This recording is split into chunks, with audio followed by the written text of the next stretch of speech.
1, 2, 3.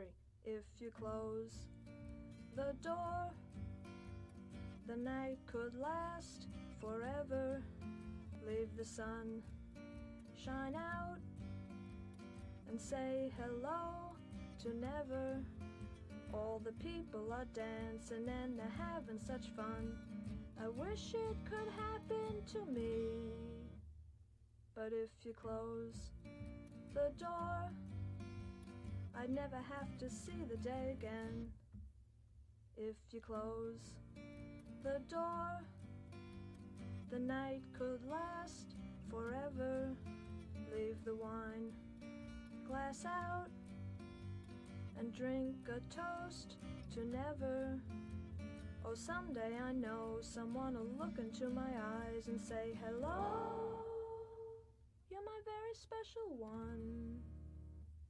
But if you close the door, I'd never have to see the day again. Dog party bars, shiny Cadillac cars, and the people on subways and trains look green-gray in the rain as they stand disarrayed. Oh, but people look well in the dark. And if you close the door, the night could last forever. Leave the sun shine out and say hello to never. All the people are dancing and they're having such fun. I wish it could happen to me. 'Cause if you close the door, I'd never have to see the day again. I'd never have to see the day again. Once more, I'd never have to see the day again.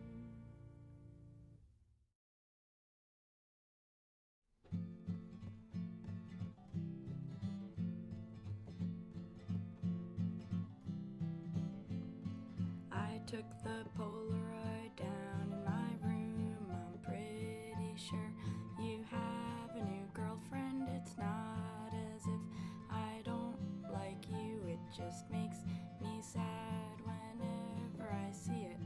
'Cause I like to be gone most of the time, and you like to be home most of the time. If I stay in one place, I lose my mind. I'm a pretty impossible lady to be with.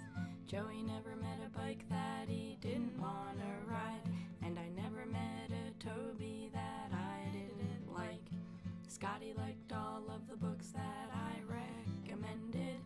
Even if he didn't, I wouldn't be offended.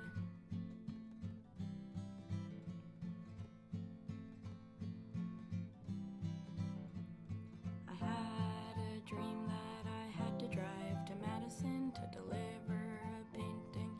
For some silly reason, I took a wrong turn and ended up in Michigan.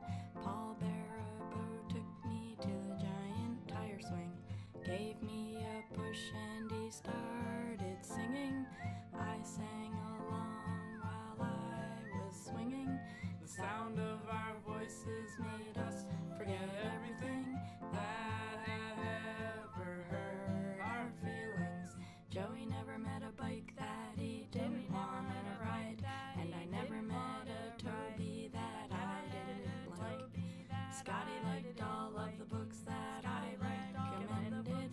Even if he didn't, I wouldn't be offended.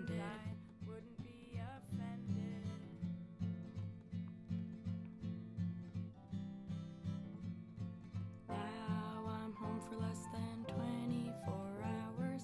That's hardly time to take a shower, hug my family, and take your picture off the wall. Check my email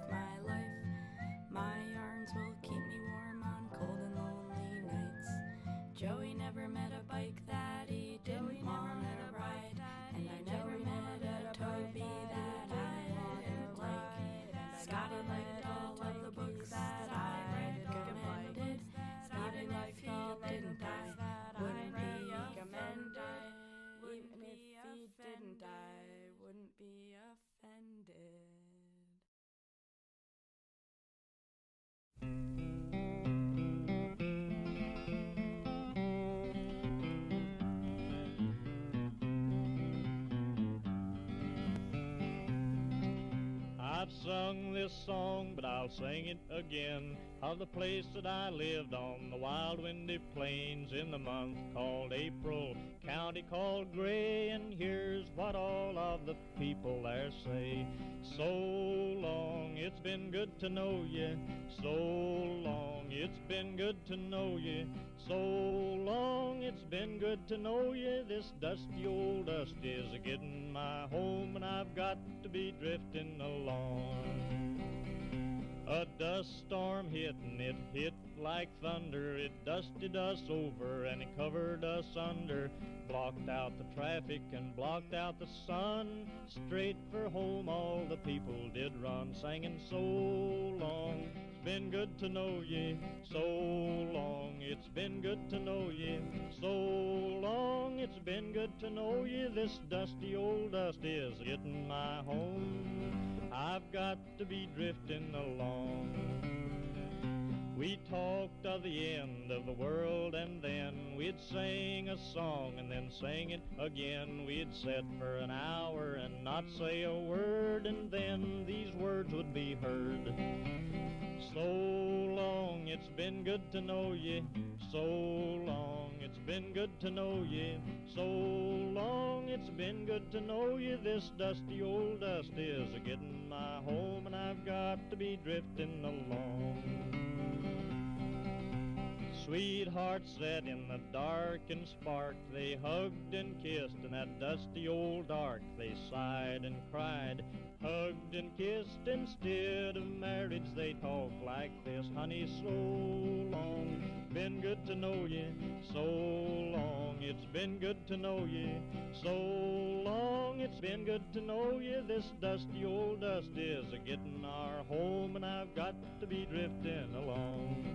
Now the telephone rang and it jumped off the wall. That was the preacher making his call. He said, kind friend, this may be the end, and you've got your last chance at salvation of sin. The churches was jammed and the churches was packed, and that dusty old dust storm blowed so black.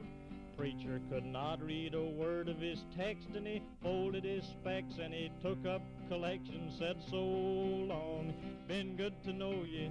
So long, it's been good to know ye. So long, it's been good to know ye. This dusty old dust is a-getting my home, and I've got to be drifting along.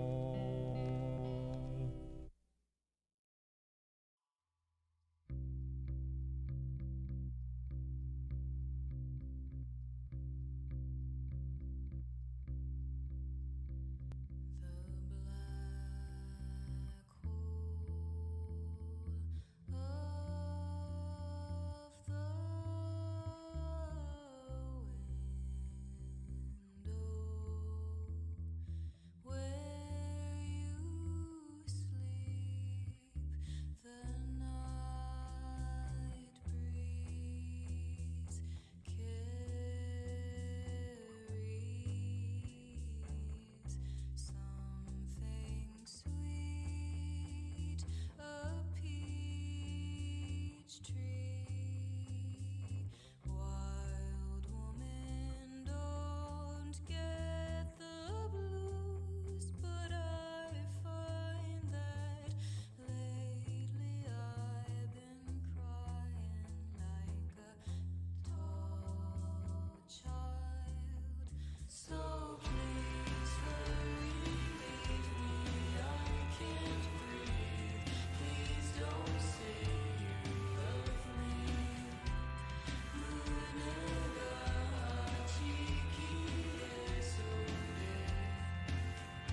1, 2, 3. If you close the door, the night could last forever. Leave the sun shine out and say hello to never. All the people are dancing and they're having such fun. I wish it could happen to me. But if you close the door, I'd never have to see the day again. If you close the door, the night could last forever. Leave the wine glass out and drink a toast to never. Oh, someday I know someone will look into my eyes and say, hello, you're my very special one. But if you close the door, I'd never have to see the day again. Dog potty bars, shiny Cadillac cars, and the people on subways and trains look green-gray in the rain as they stand disarrayed. Oh, but people look well in the dark. And if you close the door, the night could last forever. Leave the sun to see the day again. Hey, hello. Thank you all for being patient during our technical difficulties. You know, the Zoom thing is just, it's just how it is. But we are grateful and we are thankful that you are here. My name is Aisha Keita. I am the director / teaching artist. I am an actress and a storyteller and a new mom. So all those things. So what you're going to see tonight is a devised piece, which means that this is completely written and structured and thought of all by the artists here. All of these amazing artists are here to create this amazing piece tonight. But we are grateful. So tonight you're going to see that there's many characters that are going to come up. Right. And they're all, of course, a part of us. You know how we all have these all different kinds of people in us. So I invited each artist to find one of those characters to explore and how they all connect to each other. So that's what you're going to be seeing tonight. This work that is beautiful, vulnerable, and truly raw. Thank you so much for being here. Yay. Bye-bye.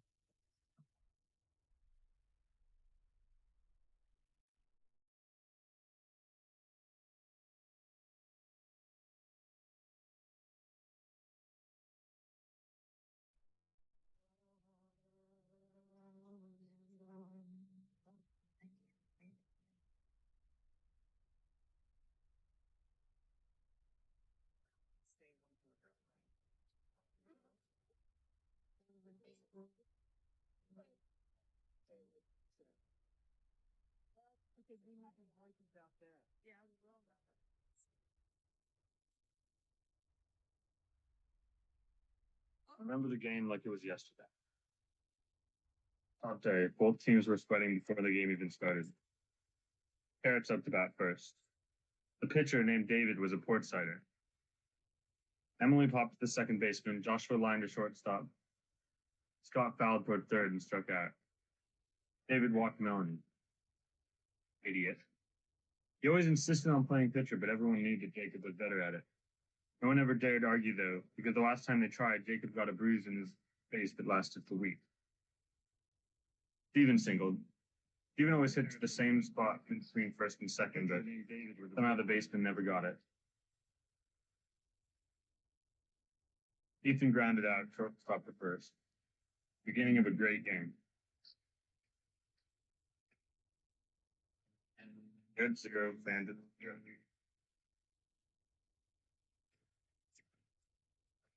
What about you, Ajit? I never turned down free coffee. What would you like to order? Pineapple juice. Sir, we don't have pineapple juice here. Would you like to? Want pineapple juice? I'm sorry, sir. Pineapple juice. How do you not? Hey, mister, you're holding up the line. Please pick a real drink or get lost. I want pineapple juice. What are you, stupid? Get out of the way. Hello, I'd like a grande in Venti cup, half double cupped, no sleep, salted caramel mocha ladle with 2 pumps of vanilla. Substitute 2 pumps of white chocolate mocha. For mocha, substitute 2 pumps of hazelnut for toffee. Nut, half whole milk, half Betty with no whipped cream, extra hot, extra foam, extra drizzle, extra salt. And add a scoop of vanilla bean powder with light ice, well stirred. Oh, by the way, I have a free reward. Hey, girly girl, what you want? How about a latte? And an iced tea.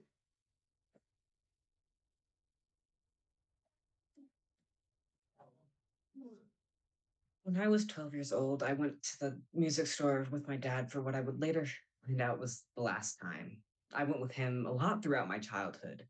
I always wanted to reach out and touch the instrument, but he would smack my hand and tell me the instruments were too expensive for my grubby little hands to touch.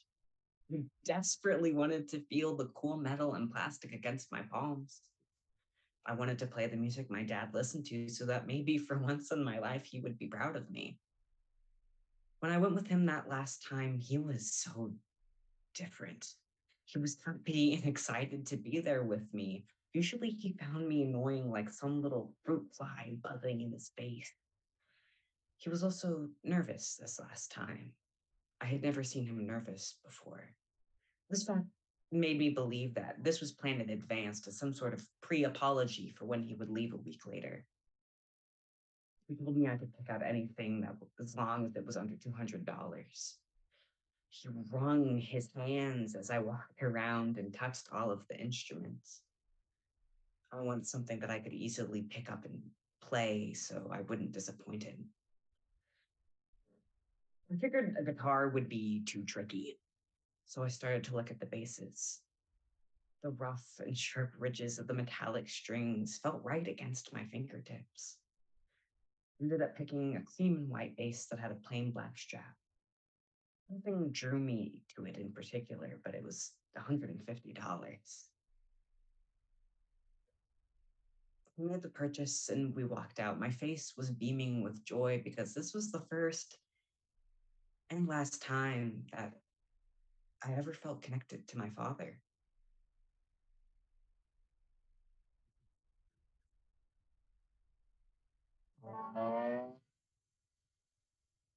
Night and you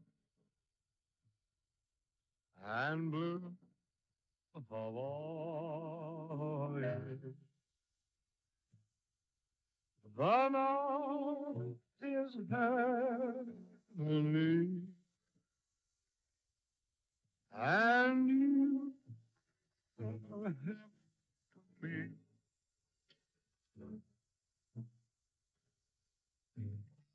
Lovely you and blue Hawaii. When all later.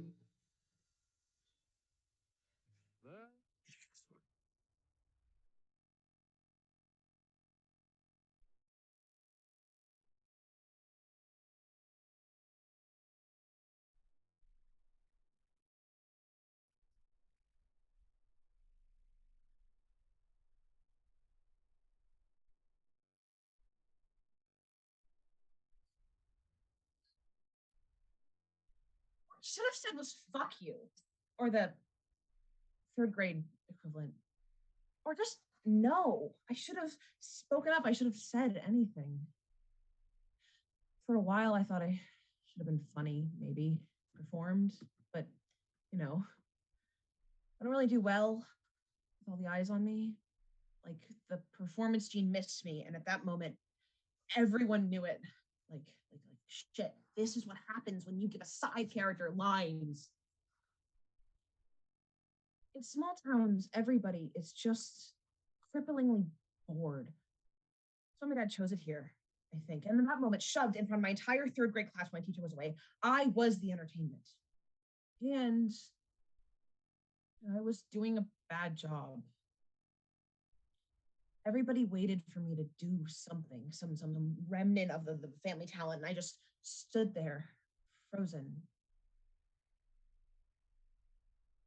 Someone said something about how I was weird, and somebody else laughed and stood there. The teacher came back, the attention passed from me, and I felt so relieved. My brother and my mom had left for LA 2 weeks before, but that was the first time I'd cried at all. What's fucked up is wasn't because I missed them in a moment of hurt or I had failed the expectation of my peer group. It's because I realized I would never leave. People don't leave before high school. Most don't after even. It just doesn't happen. Except for the one time it did through good luck and an audition tape. I just wasn't special like him.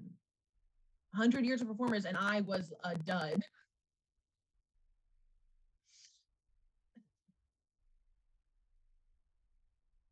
Not only was I weird and widely ignored, no, I was also unexceptional and interesting. I was no different from the rest of the town's 8-year-olds. I'm still no different from the rest of the town's 17-year-olds, save for a famous brother.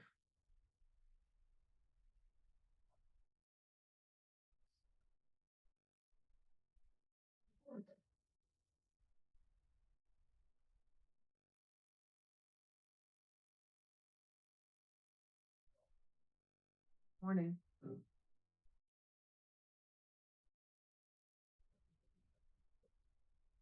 I was doing the scene for the film I'm teaching Romeo and Juliet. I got to play Romeo. So I had fleet scenes, and I wanted to give input on how I like to do the fights. So, but my director said, "This is how we're going to do it." Even though he had said that we could have input in this in scene, he just ignored me completely. I didn't say anything. The director told me what to do. After that, I went home and relaxed on my couch and listened to Bing Crosby some, fine whiskey. I enjoyed it so much. It made me drunk to the point where I could not stand up. I just fell asleep the next morning. I woke up in the same clothes. I went and fixed my hair. I was running late. By the time we got to set, my director fired me. And I did my cut with Warner Brothers. Once again, I didn't say anything. I treated myself to sleep at 31.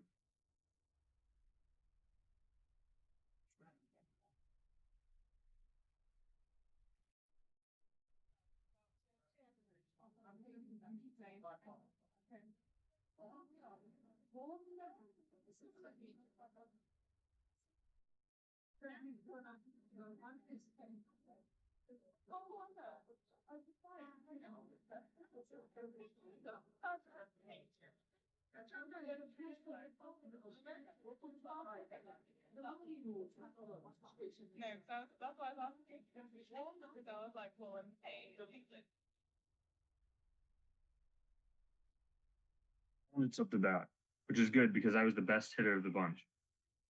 I doubled with a fly between second and third. Sam singled, the other Sam struck out and spat disdainfully at the nearest opponent he could find, which happened to be the catcher who threw the ball at his face. He went home after that. Julian singled, Sam and I ran home. Caden and Jacob singled. Josiah grounded into a double play, first to second. Carrots 0, Bandits 2.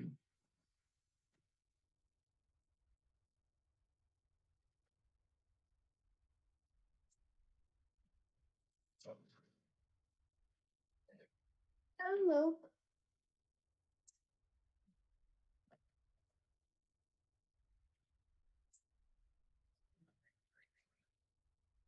Wait.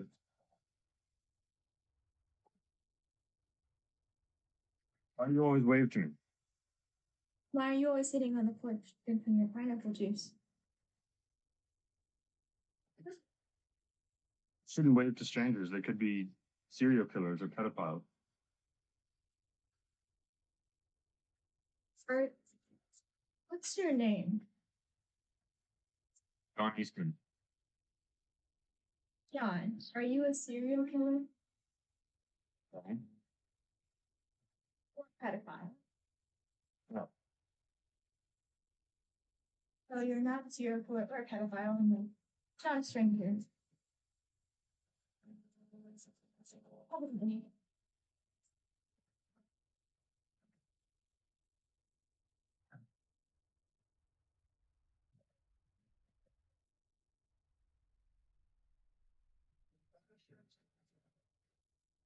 Can I get a root beer?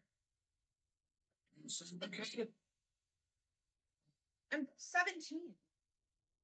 I started drinking at 14. Age means nothing. How did you get in here without getting pardoned? I look old for my age. Oh no. No way, you look greener than the $5 bill. Yeah, well, you fucking ugly Mark Love. Huh? Mark Love, the old Hollywood actor. He did a lot of black and white dramas. No. He was an alcoholic too. God, that's what I'm known for? Being a boozer? Are you love reincarnated? Hydrogenically frozen and unfrozen.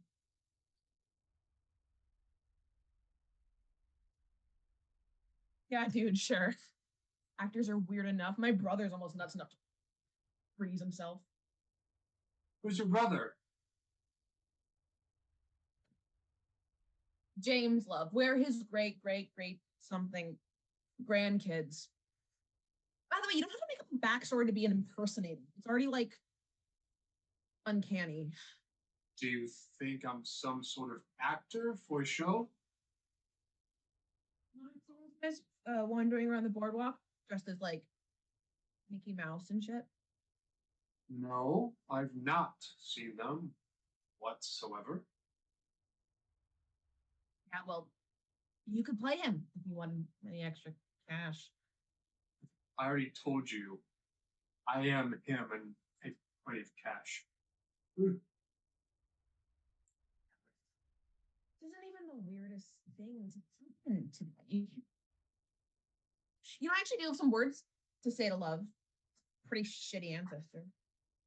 Oh, interesting. Say more. Look, the guy had no prior history of alcoholism, and he dies of an OD 31. And then he passes it down. Every generation after him has some sort of like substance abuse problem. Thought it might have skipped one, but I saw my brother today. Pictures. Well, I'm sorry for being an alcoholic. I did try to go sober. It was a valiant effort, but being fired in my regular roles my whole life shattered, and I simply turned to the bottle for comfort. Ugh. To feel less alone, and I died alone anyway. I'm sorry I was inconvenient for you. Right. I'm sorry. I didn't mean to victim blame. It's just I'm on a road trip from Vader, Washington. It's been long. You know, we reach a vision here. You're going hard. War. Warner Brothers really fell in hard times. I provide eviction. Something I find the edition anymore. Manager pass down some of my kids, so with that, I've had my share of hardship too. I'm sorry. That sounds tough. Did you get Don't worry about that because being a cadet, it's truly not as glamorous as you're thinking. I know my brother's passed out in my hotel bathtub right now. Oh, Jamal will be hard for him. Some experience. Yeah, well, today is hard for me. So, you know, he said if I ever actually like met love, I would punch him square in the nose. Rings. You still want to? No. Not actually mad at you. It's just, it's harder for me because of the decisions you made. I realized I wasn't thinking out about the future. Just like this. Oh, You can't change who you are or what you want. chicken. I wish I. Oh no. What the kids on my tab? Stupid root beer.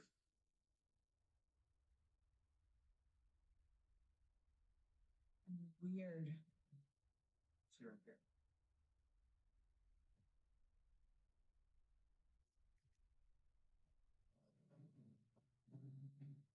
You didn't even want to know.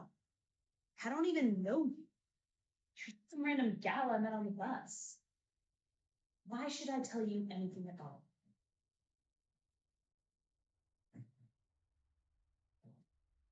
Well, you simply must know. My boyfriend gave it to me. Well, he ain't my boyfriend no more, that bastard. But he was my boyfriend in high school. Damn sweet, you know? Well, he gave me this once when I was in the hospital. It was real nice then. But I guess he was just fooling around or some shit like that because the port was confoundedly gone to the hills. Still have it though. I'm not sure why. Maybe I just got used to it the way I got used to him. I don't know. But I ain't getting rid of it.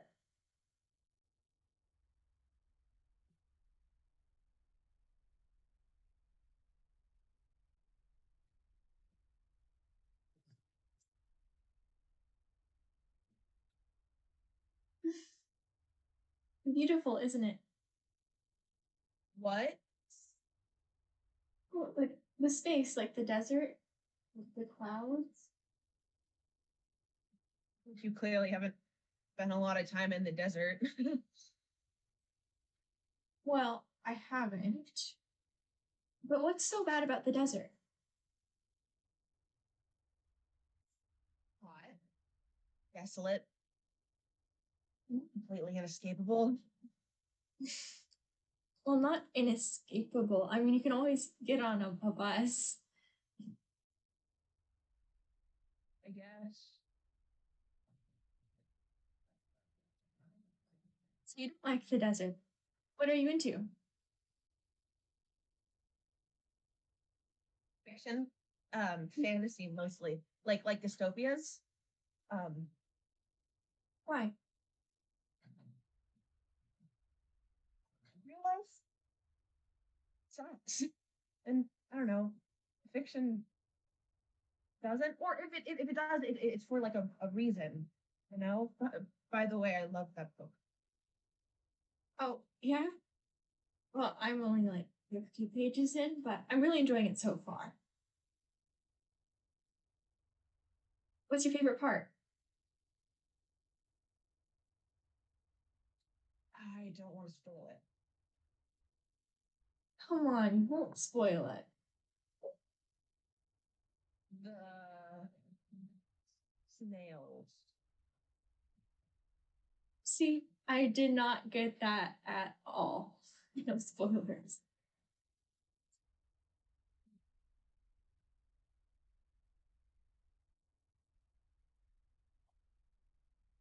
News log, stardate 8821722.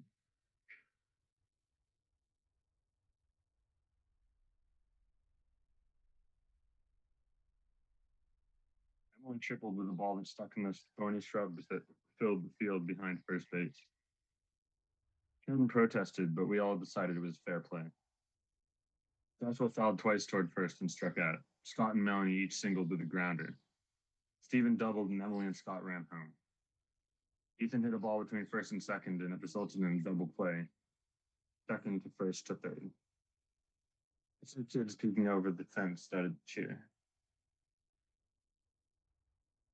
Carrots 2, Bandits 2.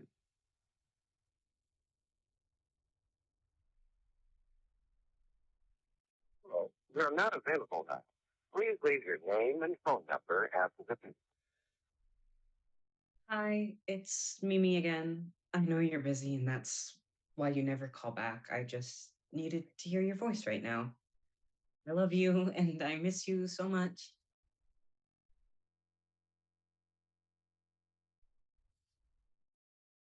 You know, it's too late, but I really should have told you to stay. I thought I could handle you being gone for a year and a half, but I need you too much for that. I don't think you understand how much I need you. You're the only thing I have in this world that makes me feel less alone. With you gone, it feels like I'm stranded on a deserted island, and all I can do is wait and watch boats and planes go by until you come to get me. I don't understand why you're not coming to get me. Why aren't you calling me back or texting me? I'm sorry for being too emotional. I shouldn't have done that. I just really miss you. I miss you. I miss you. I miss you. I miss you. I miss you.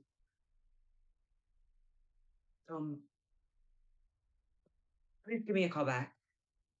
Love you. Bye.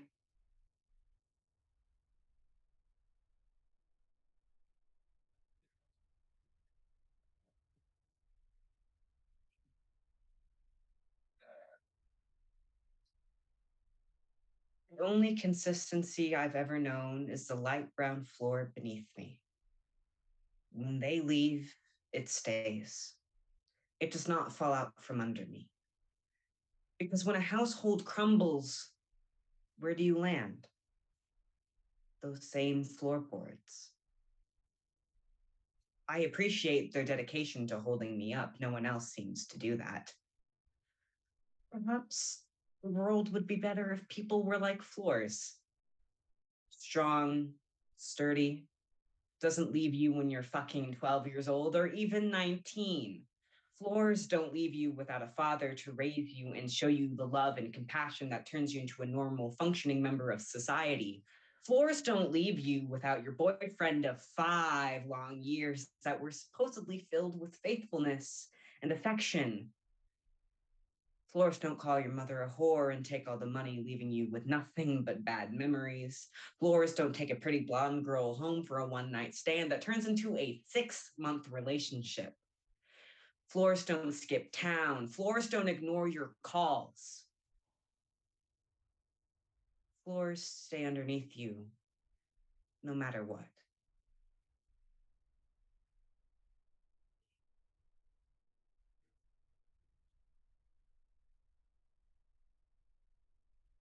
Susie Ann. No.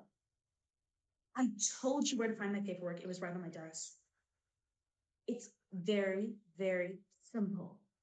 Get the paperwork and get it into the office by 2 today, or you're fired. I know you're an unpaid intern. I'll get another one. Okay, whatever. I don't care who your dad is. Here's the situation, and anyway, you're not worth my time. I gotta go. Oh, Sir Fort, do you go down there? No. Thanks.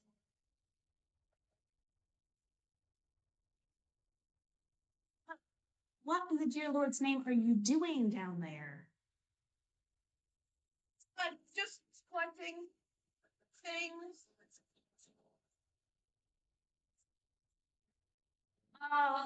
Now I understand. You're one of those kids who loves the environment so damn much that you climb in a ditch, clean it up. So, am I right or am I really right? You're wrong. I didn't fall in here, and I don't I do like the environment. Everybody should like the environment. I shouldn't be telling my politics to strangers. But no, I'm not. Activism is a better reason than my reason. I wish I just tell people that. No, I'm just collecting things like little bits of trash. It's a broken mirror, but it's a perfectly good. Something tall. Oh God, Jesus. No, it's these bits of scraps that people have discarded because they're not doing their purpose, or they're all used up. But what's the color of this bottle? Is it pretty? Is it a pretty color? No, just collecting things. I clean them and I hang them in my room, and used for use, recycle. Yeah.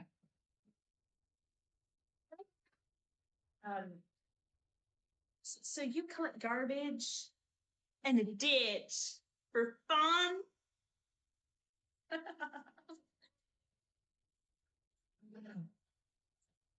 Huh? I don't have time for this. Want to have some curable disease? You go ahead and do that, kid. Have fun in the ditch. Hey.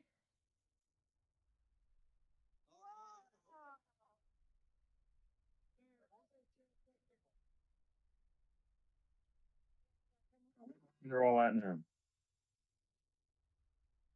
Never mind. I know the answer. They're all buried. I know Caden always said he wanted to move over to Montana when he's older, and I suppose he'd scatter his ashes across the Rockies when he died. Melanie might have gone to Hollywood, I'd never know. Maybe some of them stayed right there on that very plot of dust and taught their kids to play for many years until they became the dust, cremated there on a hot summer day. Nice thought.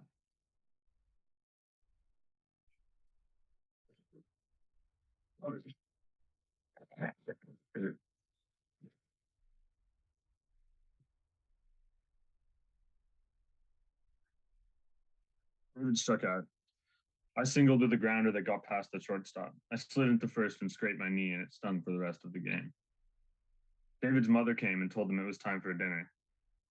Julian and Caden both grounded out. Carrots 2, Bandits 2.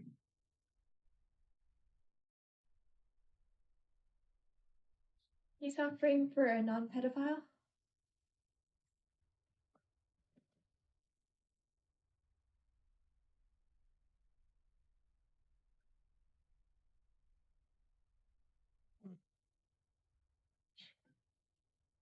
You need something. I have a question. And Who are you? what do you mean? Well, I looked you up, Don Eastman, and I got like an old man invader, like Eastern Washington. Well, I am an old man. I mean, like really old, like 167? but that's impossible. So, what I'm But blame it on the pineapple juice.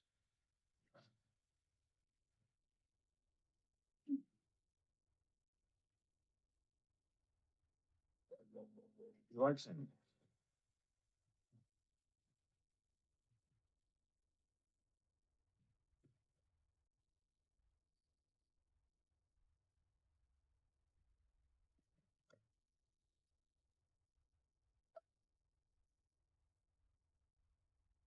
When I was a young boy, my father took me into the city to see a marching band. He said, son, when you grow up, would you be the savior of the broken, the beaten, and the damned? He said, will you defeat them, you demons. Thank you. Bye. Next. Hello? Hi, will this be all? Oh my god, it's you! I might be coming off as an asshole if I'm wrong, but are you, Thoughts from a Shooting Star? Well, I knew I shouldn't have put my face on the internet. I'm like your biggest fan. I'm from a small town in Washington. I swear to God, your poems would like make you feel left alone. I don't know if this makes sense. Yeah, it does. Cool. Sorry, I just didn't realize people actually read that. Like, I didn't realize people, like, I exist in other people's perception. Yeah. Sure. Holy shit. Thank you, I guess.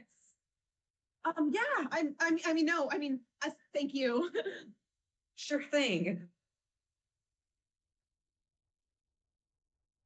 Do you have any words of career advice? For a writer. What a career. I work at a grocery store. I write just for fun. Yeah. Of course, right. Speak from your heart, I guess.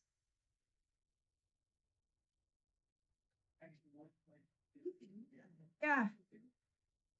Thank you. Yeah.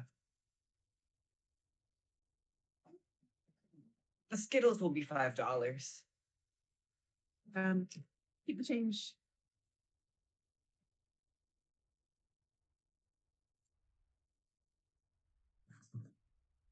Hello? Hi. Wait, I recognize you.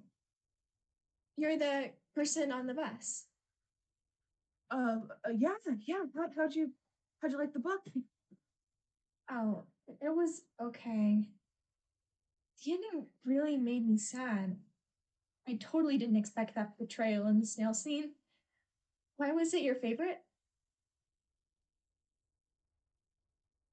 I don't know.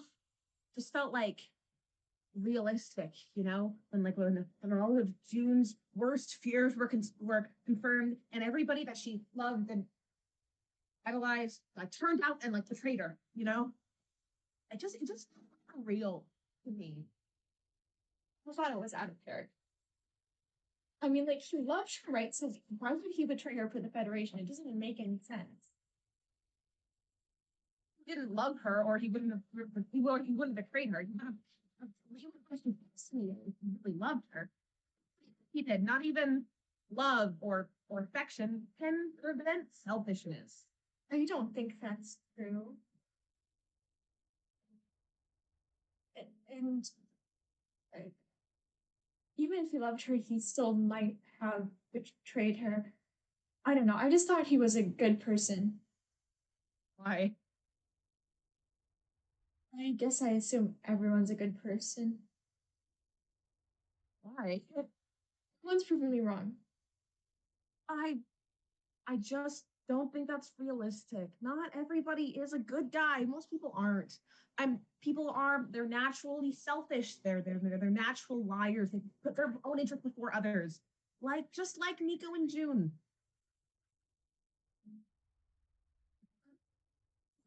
The rest of their friendship was beautiful, right? And if she hadn't trusted Nico, she wouldn't have that beautiful memory to hold on to. Don't you think that's worth it? That's a way of looking at it, I guess. I don't know if it really had a friend long enough to find out. You don't give them a chance. You think they're evil.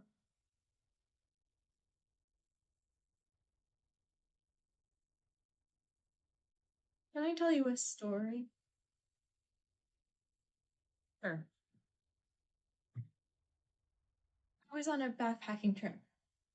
It was kind of arty, So the counselors would tell us to like go off and write stuff.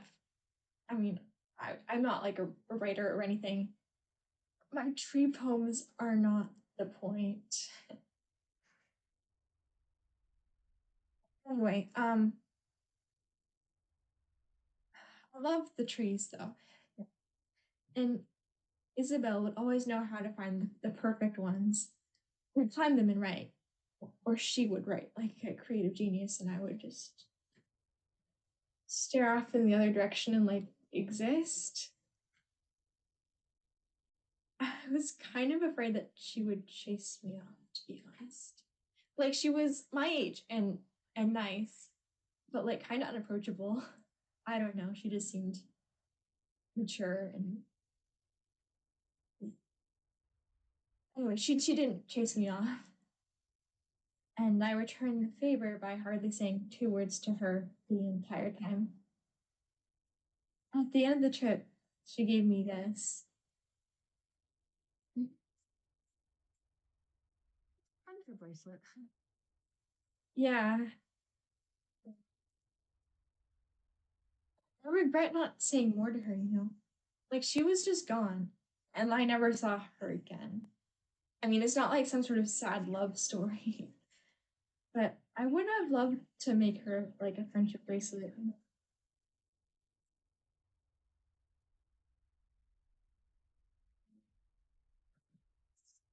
Poetic.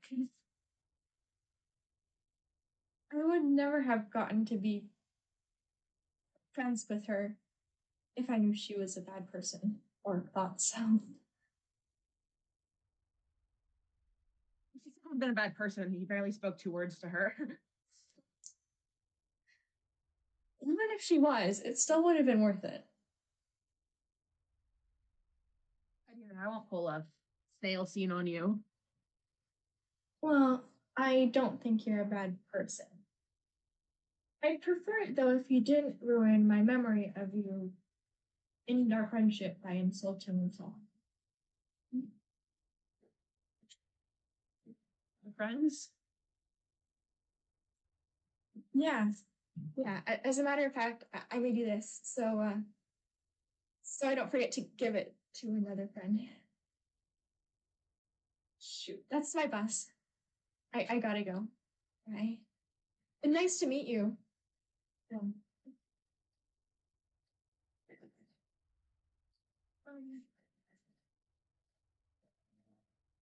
Thank you.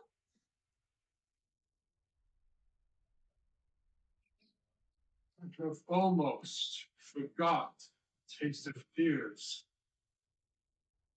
Time has been my senses move cool. Oh, tree. When I was 10, I saw my first Shakespeare play, Romeo and Juliet. Everyone had raved about the production. When I watched it, Romeo was awful. I saw Juliet shine from her balcony as she delivered an absolutely radiant performance. But the play was ruined because I couldn't believe that someone like her would ever fall for a man like that. So blank, so flat. I supped, full with horrors, weirdness, familiar to my slaughterous thoughts. Not one startled. I played Hamlet at 17, made all the women swoon, I made all the men cry. Everyone in the audience wanted to be me or wanted to know me. After Hamlet, I figured the natural next step was to play Macbeth. Excuse me for saying the title out loud, but when I played Macbeth, I failed. I didn't understand the pain. I didn't know how it felt to fall from grace. I do now. You have died hereafter. There has been time for such a word. Tomorrow, and tomorrow, and tomorrow creeps in this petty pace from day to day. The last syllable of recorded time. And all our wishes have went to fools, the way to dusty death. Out, out, brief candle. Life's but a walking shadow, a poor player that struts and frets his hour upon the stage, and is for no more. It's a tale told by an idiot, full of sound and fury, signifying nothing.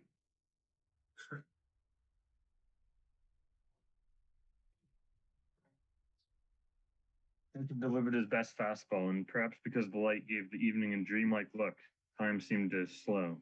The baseball diamond twisted and distorted like a watercolor painting. I watched Emily's face set, her legs shift, her bat connect to the ball. The sound came a moment later, and we all watched as the ball sailed over the fence and into the street. Half a minute later, she slid into home plate in the midst of an enormous cloud of dust. In that moment, I could see she was beautiful.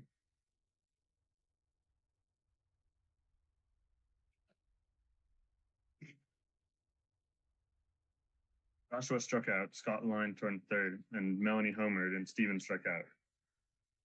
The day was getting dark, and Caden was hit with a pop fly he couldn't see, and we all went home. Heads 3, Bandits 2.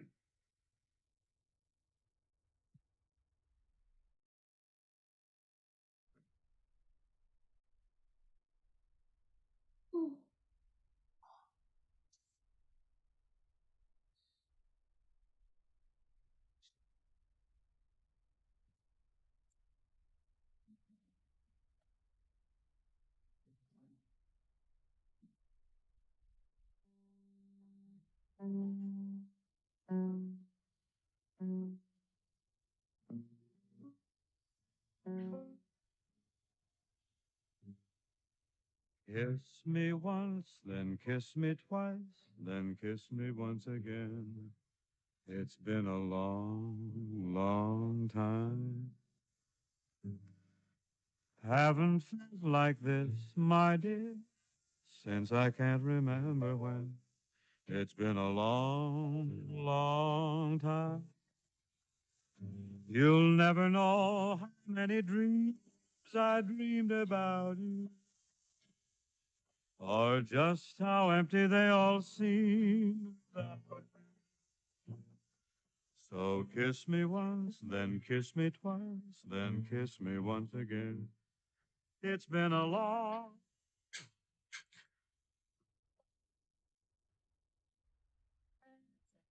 Morning. Morning.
Hello, everyone. Thank you so much for joining us for One Act at a Time, Halcyon and Happenstance. My name is Shauna Vesta. I'm the producing artistic director of Penguin Productions. I'm so thrilled that you stuck with our technical difficulties and supported these amazing young artists and their work. Thank you so much for being here. At this moment, I would love to ask everyone to come back on stage. And for Caitlin to work her magic and to bring us all here together. And we're going to have a little brief, because you've stuck around so long, post-play discussion so we can hear a little bit from these artists and thank you all for your marvelous work. Um, to kick us off, I'm going to hand it over to Aisha, our wonderful director and instigator and amazing artist, to talk a little bit about your approach and sort of where this came from for you and how you guided the process. Yes. So I love to create art, solo art, so devise work my own myself. And it's usually from a really like personal place, right? Usually when you see devise work, it's like us telling our most sacred, scary, beautiful moments, right? And I thought, okay, we only have this sort of time. I want to do that with this group, but I want also them to not feel like right now tell me your most sacred moments, right? Like, so how do I bridge that gap? So I thought, okay, what about if we do it through our characters? Right? What if we develop these characters and naturally through our characters, of course, your inner self is going to come through because that's where you're pulling from. That's what you know. But you at least have that place to say it's separate from me. This is a different person. This is a different character. They might have some interests that are the same, but it's still different from me. So that's my approach. That's wonderful. Thank you so much. Actors, cast, creators, all the titles. You are all the titles. I'd love to hear from you about the process. And to kick it off, I'm actually going to start with the hard question. I'm very curious. I've worked with you all before. You are marvelous performers and fearless in many situations. I'm wondering what the scariest, riskiest, most unknown part of this process was for you, Anna. We were just talking about this in the green room right before the show. It is so hard to memorize something you wrote. It's it's literally the worst. The editor brain never turns off. So it's like, how do I fix this? But it's like we're past the fixing date. We have to just memorize. But yeah, it was creating a character from scratch was really difficult.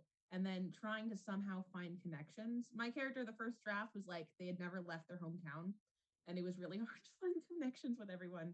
And there are connections we didn't even put in the show. So, you know. Thank you. That's fascinating. I don't think that would have occurred to many people that it's hard to memorize your own work, but of course, that makes total sense. Anyone else? Yeah. India.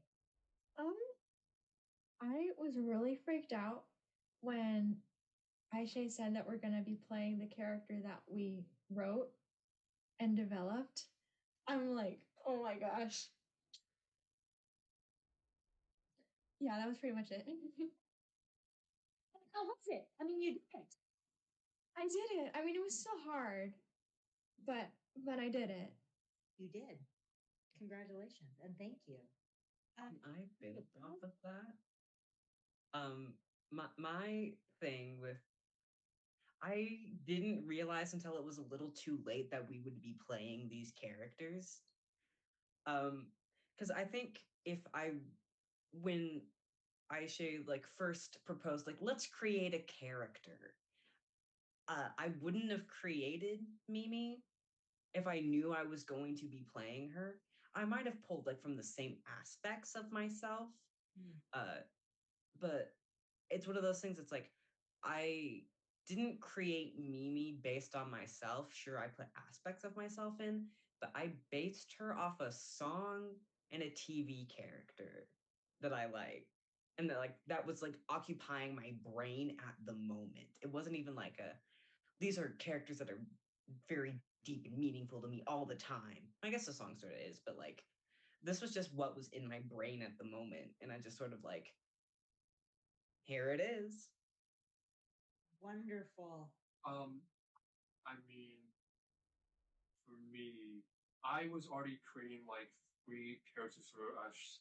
I'm doing this thing with Penguin called Playwright Cohort where we like create little scenes to do whatever. I was already creating like 3 characters, so I already had that feeling of like knowing how hard or how challenging it would be to create a whole new character because these 3 characters I was writing are completely different than the character I created Mark Love. So I just knew the challenge would be really hard coming with some fresh and new that wasn't these other 3 characters I already have written out. So I think I knew pretty well I was gonna get myself into creating a brand new character backstory, but so very interesting to do.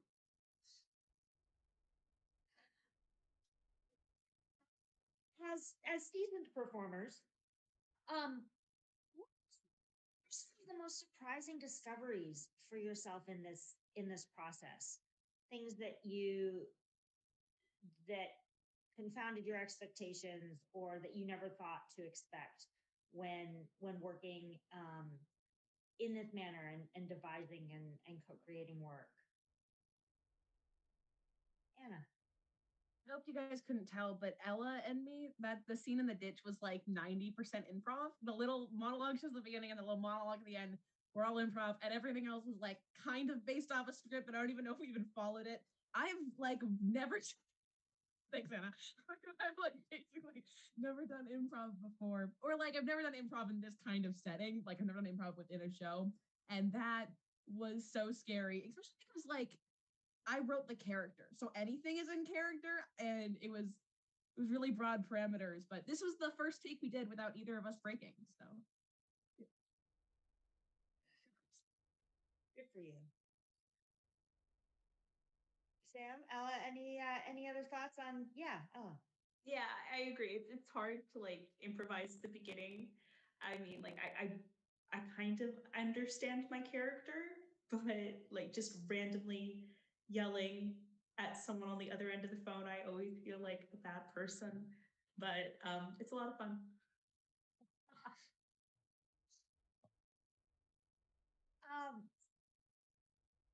What do you want to, well, the dangerous question. Let us say you are going to devise work again in the future, and this goes for all of you. Aisha, Anna, and the actors. What lessons from this do you take for that next process? What do you look forward to doing again, pushing yourself with, tinkering with? I mean, I'm looking forward to seeing. I think what I can take away from this whole writing experience is, for me, is I think what I've learned through it is I'm going to try to take that when I go back to writing a whole other scenario I have written already, and kind of add what I've learned through making my character Mark Love, his backstory into there as much as I can. Because right now the character development, those three are just very like wolves, and I want to add more meat to it. So I think what I've done with Mark Love and his monologue and my bio is try to add that level of detail into that scene and what I'm doing there. So yeah, that's all we take away from right to the question. Right. So from the audience, which story came first? Did you build on each other, or did you grow on your own and then intertwine? And I'm sure it was a combination of all of them, but talk to that. Yeah, Jonas? So personally for me, I can't speak for anybody else. I made, like, the character came first, and then I just put her in places with other people. And it wasn't like I built the fundamentals of like what I think her backstory is, what are her personality traits. And also we had exercises that Aisha gave us that were based on that. I have all of this, like all of like the background written down in a little notebook. So that's fun.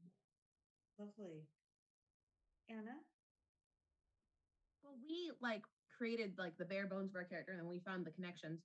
So for me, my character has like an distant older brother actor figure. That was in the first draft. That was Stellan. He was the older brother character. So I like built this. I built this narrative around like this absent like actor older brother. I do have an older brother. I do have an older sibling in the performing arts, and they're wonderful. But nothing like this.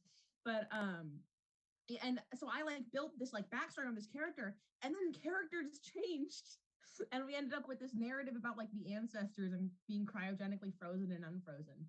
So it's the opposite for me. I mean, everybody informed my character. Well, do you what's kind of frozen under your mom's what's Before we go, I have two more things that I want to put out into the space. One is I just want everyone to know how amazing Aisha, Anna, and Caitlin are. And just really amazing.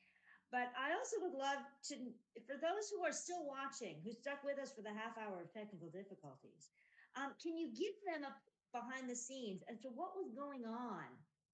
What does technical difficulties mean? What problems did you have to solve? What was racing through your head? And what was that half hour like for you?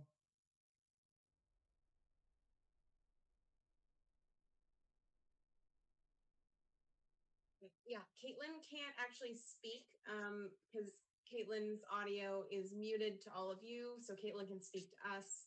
All of you can't hear Caitlin. So Caitlin's going to say some things in the chat and I'm going to read them, but I will say roughly what happened. So through the technology of live streaming, we stream our video call into a separate program, which is streamed to you. So it's going through kind of a separate window before it enters your sphere.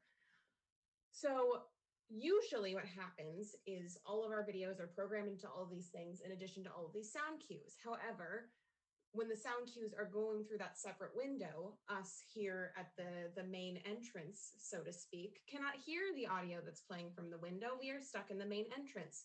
So I programmed a QLab and was playing the audio through our QLab into our call, which normally would work. However, there is some Zoom audio suppression things that were happening specifically on Caitlin's device, which made certain sound cues, specifically any kind of ambient sound cues, suppressed because Zoom's like, whoa, that's background noise. We don't need to hear that. We only want to hear voices. And we're like, no, Zoom, actually, that was intentional.